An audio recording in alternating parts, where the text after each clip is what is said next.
Actually, it's got more interesting lyrics than some songs we've heard And then the recently. remix, David's back.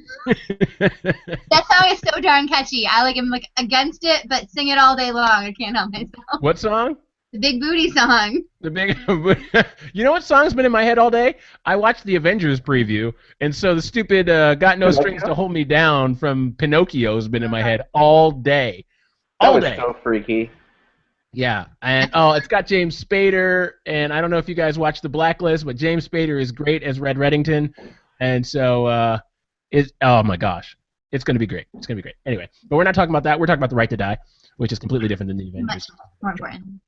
So okay, so shoot, I'll need to bring this up on my iPad. What's the girl's name? What's the girl's name? I don't know. Honestly, out of respect, I've tried not to follow the story too closely. Too closely, okay. Well, that's fine. But obviously, Here. Hold on. I need to. No, I got it right here. Tonight's topics. Here we are. Okay, Brittany Maynard, and we're not going to really talk about her personally. I won't even name her by name in the actual podcast. So well, we are okay. live. So we're yeah, I know we're live, but this is getting edited out. So, Gotcha. So we're talking about Christians' compassion and the right to die.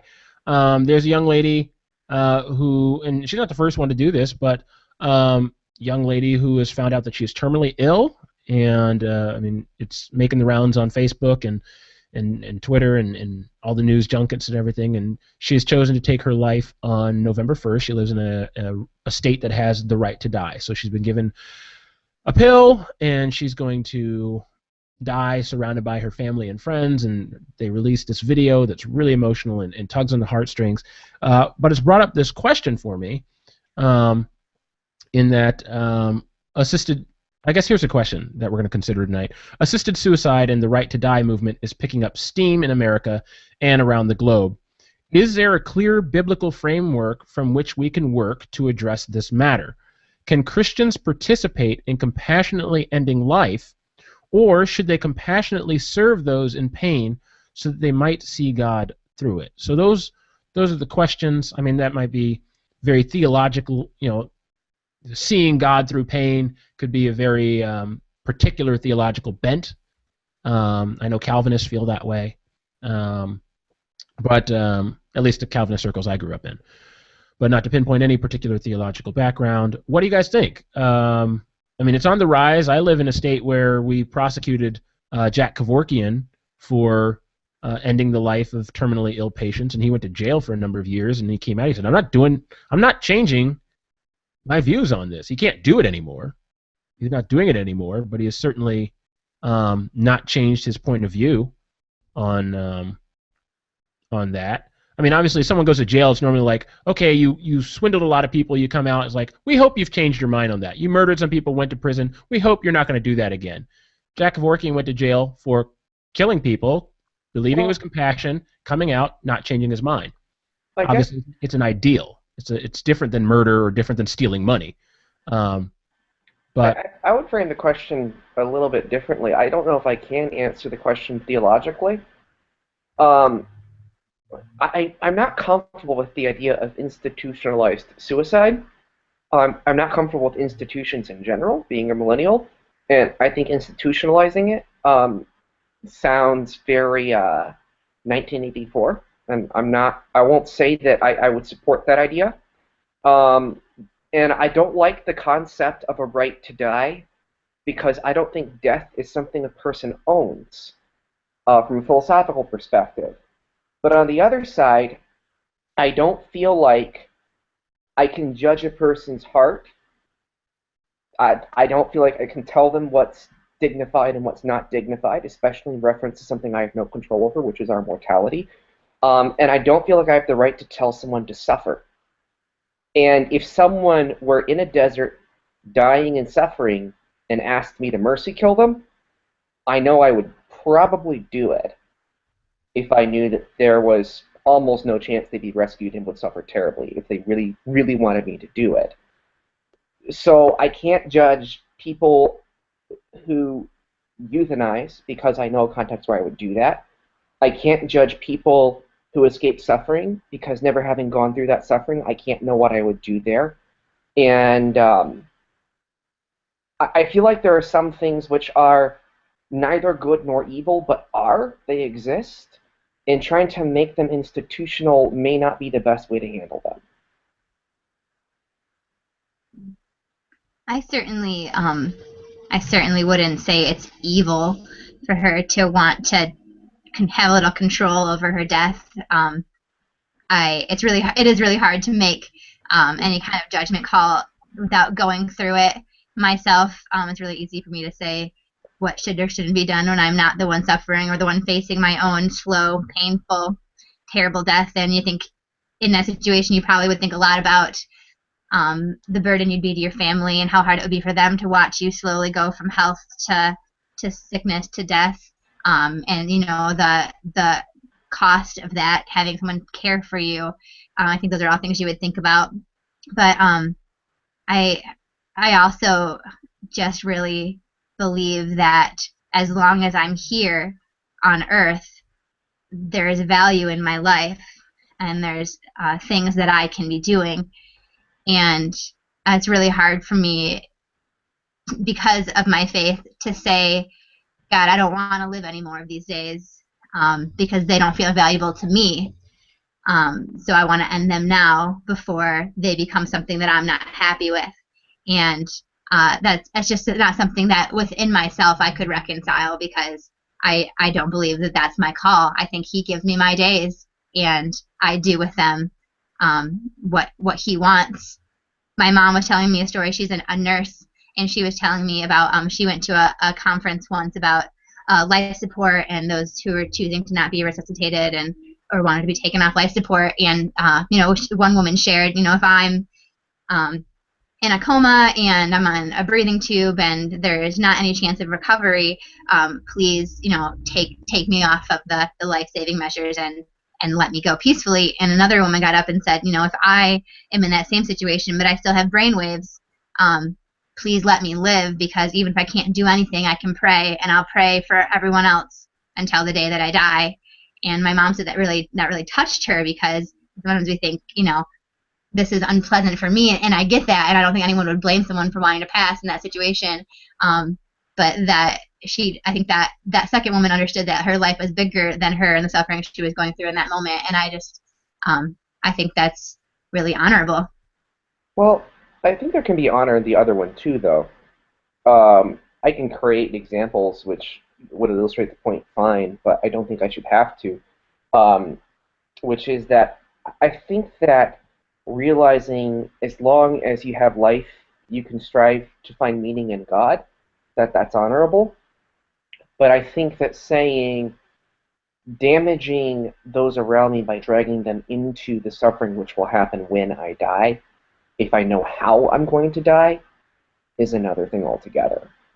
In watching the video, I got the distinct impression that it wasn't just the fact that she was going to die, and it wasn't just the fact that she was going to hurt, but the way she was going to die and hurt. My great-grandmother went through Alzheimer's, and when she finally died, it was a great relief. Not just because she was in a better place, but because of how difficult it had been for everyone and how much pain and suffering there was. And if you gave me a choice, if God said you have two fates, you have one where you're going to live for 10 years and cause pain and suffering to everyone around you, being more or less unaware and unable to cope with reality, or another one where you're going to die immediately. Like after a certain point, like you're going to live 30 years and then you're dead. I would make the choice to die faster, to not cause suffering. The one has to do with valuing and reducing suffering for others in the world. The other one has to do with living more days for God in the world. And I think both decisions are decisions which can be made to God. I think, gosh, I'm going to sound really, I'm not going to sound compassionate here. I think that the right to die, assisted suicide, as beautiful as it seems, as compassionate as it seems, I think it is the ultimate in selfishness.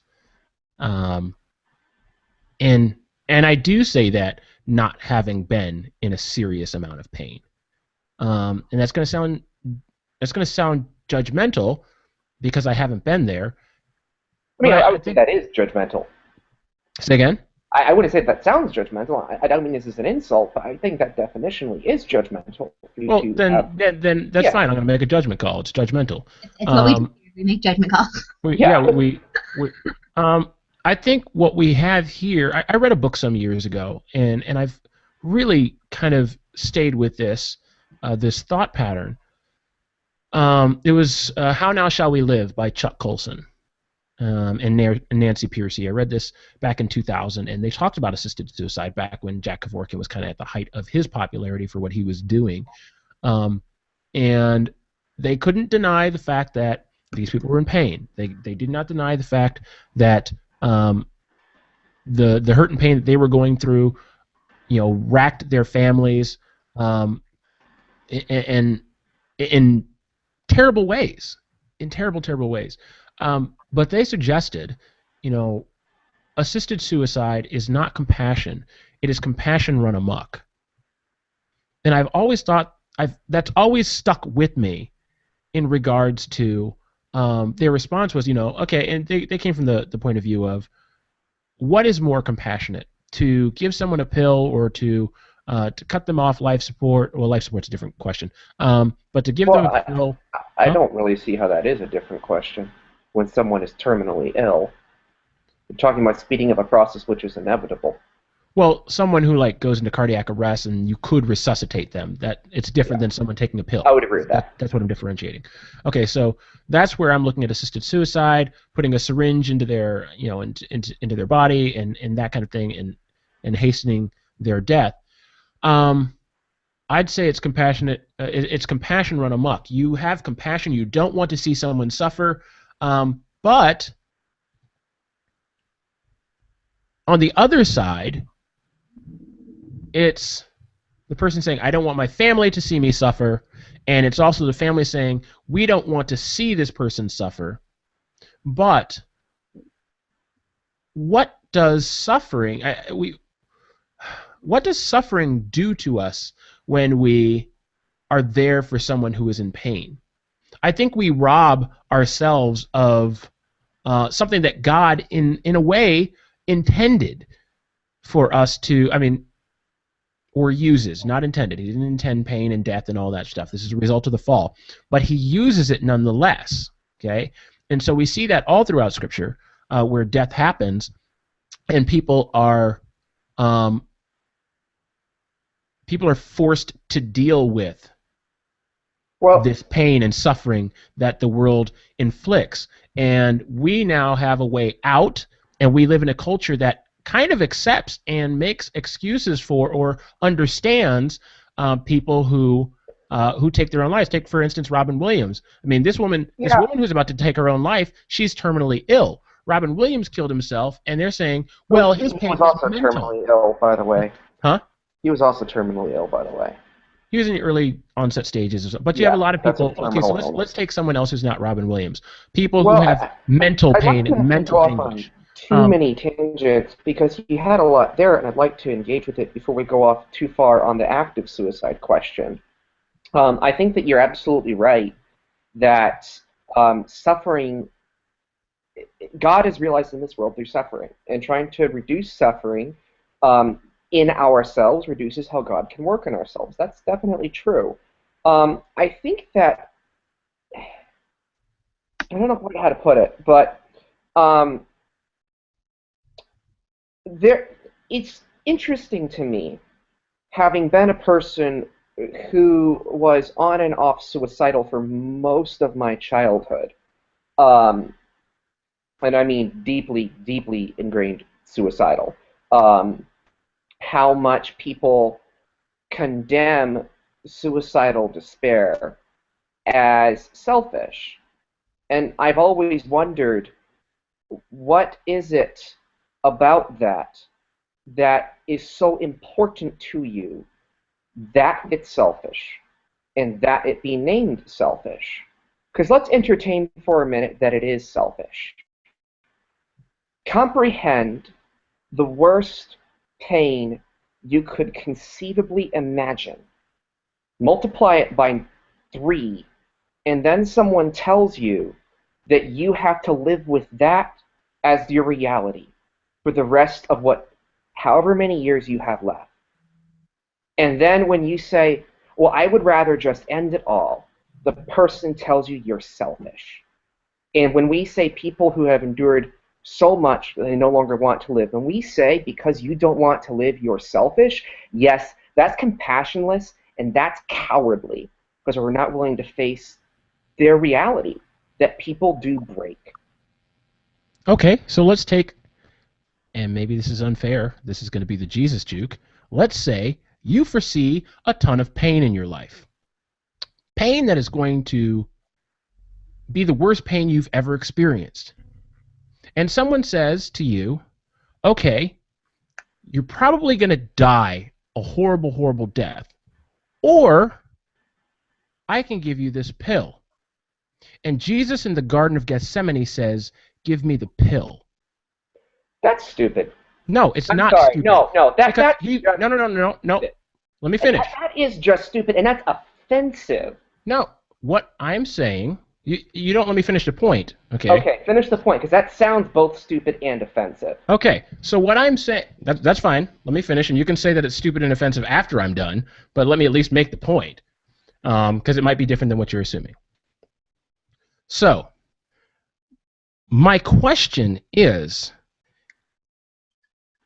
Jesus praying for a cup to pass from him is no different than someone being told that they've got a lot of pain coming their way. Okay, my question is, that's essentially what would Jesus do? But if Jesus had taken the pill, had skipped out on the pain, you're judging people who are going through a pain, and this is why it's stupid and offensive. You are judging people who are going through a pain, the likes of which you self-admittedly cannot even begin to fathom. And you're saying that because God did it, I can judge you as selfish for doing that, as a human. And I'm just saying, I can judge it as up on our own heads. I can judge it as sinful. I can absolutely judge it as sinful. There's lots of things I can judge as sinful without ever having partaken in it. It doesn't take. You don't have to sin to judge it. I don't think you have any case that it is sinful. You have case that you think it's selfish. But being selfish isn't inherently being sinful. Being a coward isn't sin unless you're called to bravery. Okay, wait. So then the argument that you're making, the logical argument that you have to make here is anybody can commit suicide for any reason then. No, I have not said anything like that. I'm saying that's where it goes. All I have said is that the kind of suffering which causes a person to commit suicide is something you cannot fathom, have not fathomed, and you are comparing it to the fact that a human is not God himself. And you're judging them by their failure to be God himself. Sin is not failing to be God. Sin. See, then we have a theological difference here, because if you think Jesus went to the cross and died that painful death as God? Yes, that's called Christ victorious. If you don't believe that, you're not Christian. No, I believe in Christus Victor. Okay, I know what Christus Victor is. Okay, but to assume that he did not, died as man, to assume he didn't go through any pain or any suffering, or that why pray against it if you're just going to Superman it up and you're just kind of faking it? You're Clark Kent up there, but we all know you're Superman. No. You don't understand the Adamic sufferer if you're saying that. You don't actually understand Christus Victor if you're saying that. The significance of what Christ did is he did suffer as a human more indelible suffering than any human could ever possibly suffer, and survive in any meaningful spiritual, there's actually a person left sense. But the physical capacity which allows him to do it is the fact that he's God. What Christ did is not, in Hebrews, it's made very clear, what Christ did is impossible for a man. It would be impossible for Adam, unfallen, to do what Jesus did. If it were possible for an unfallen man, not as God, to do what Jesus did, God would not have to come as Adam, as Adam himself. He could have just made an Adam. A demiurge could have died for us. Nobody else could have taken on the sin of the world Anybody else could have died for you. I can jump in front of a bullet and die for you. Could have experienced the harrowing of hell which Christ did on the cross and survived it. That's what taking on the sins of the world was. So in effect, though, what you're doing, and the reason why it's stupid and offensive, is you are using the greatest justification for the sinners and for those who are lost, for the orphans and the widows, and you are using it to condemn people who are in pain. No, I'm talking about the physical pain that Jesus foresaw, not talking about the Christus Victor and sin and hell. You are using the cross to condemn the suicidal. Okay, how is Jesus seeing physical pain, a nail going through? The No, David, cross. let me finish. No, you need to engage with my criticism. I am engaging with your criticism because you're engaging with it the wrong way. I'm talking about the physical pain. I'm not talking about the spiritual, hey, I'm taking on the sins of the world. I'm talking about a nail going through flesh and bone. That is physical pain that Jesus foresaw, and then you have this young lady who's about to take her own life because she has physical pain that she's about to foresee. That is all I'm comparing. It's spiritual pain, which Jesus went through in Gethsemane 1. And that doesn't have anything to do with my point. The quality of the pain has nothing to do with my point. The reason why it is stupid and offensive is because you are using the soterion, the single greatest thing which God ever did to save man, to free us from condemnation, and you're using it to condemn man. That's the problem. Again, we fundamentally see things differently. I'm talking about the physical, you're talking about the spiritual. What happened on the cross was spiritual. What happened in Gethsemane was spiritual. It was also physical. He But physically you can't carried a talk about cross. God. He physically got beaten. He physically carried a cross. He physically had a crown of thorns pressed into his head. Yeah. He was physically nailed to the cross. Calvin, if you rewind it, you talked about Gethsemane when you talked about letting the cup pass from him. That was a spiritual suffering. No, he was saying if there's any other way than for me to be nailed to a cross, that's a great option. Nevertheless, not my will, but it will be done. He was talking about the taking on the sins of the world. Okay, any commentary will disagree with you on that. Kara? I disagree with him, but that's I don't want to get involved. I'm scared. I'm scared of the fights, the conflict. I mean, This is passion. It's passion. We still love each other. You're wrong that any commentary will disagree with me on that, because that's what the Vatican teaches. Fair enough. Most commentaries are going to disagree with you. Most Protestant commentaries that you've read, the ones that I've read incidentally, don't. Actually, Orthodox commentaries don't either. Okay. All right. We'll get into a commentary offline. Anyhow, Kara, you got to weigh in as well. We got a couple minutes left here. Okay. Yeah. I don't even know where to begin. There is so much there. I should have taken notes. I mean, I guess just a couple things I want to say. As someone who has struggled with depression and anxiety, I don't know that I've necessarily been to the edge of suicidal thoughts, but I've definitely dabbled there.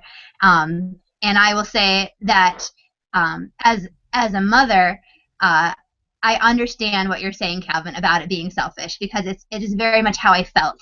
I don't know that I necessarily, like, in hindsight, I don't think I was doing something wrong, but I was very focused on myself and unable to see the big picture of the world, if that makes sense. So if the word selfish means that I was very focused on my own pain, then I think that would be an okay word to use in that situation. And I do think, okay, I'll leave that there. I think the conversation has to go when you talk about, choosing to die and when you're going to choose to die when you're sick. I think it's really hard to say that it's okay in one situation and it's not okay in another situation. And I guess that's all I have to say. Okay, we'll leave the conversation. We're going to have to leave it there because it's 8:30.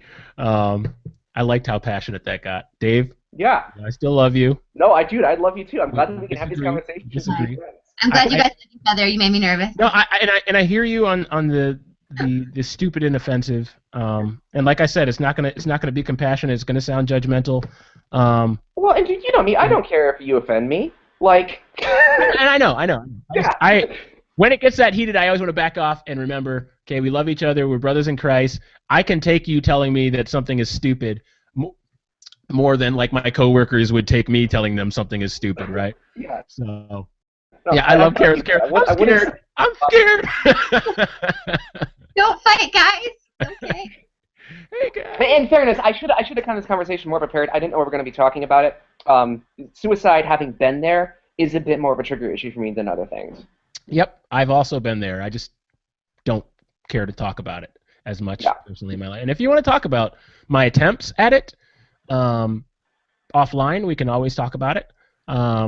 But in more sober-minded moments, I come back to thinking through these things and what got me through. And the line that I gave you, the one that you said is selfish and stupid, is exactly what a pastor said to me that made me start rethinking, or what to think about when I got to that point.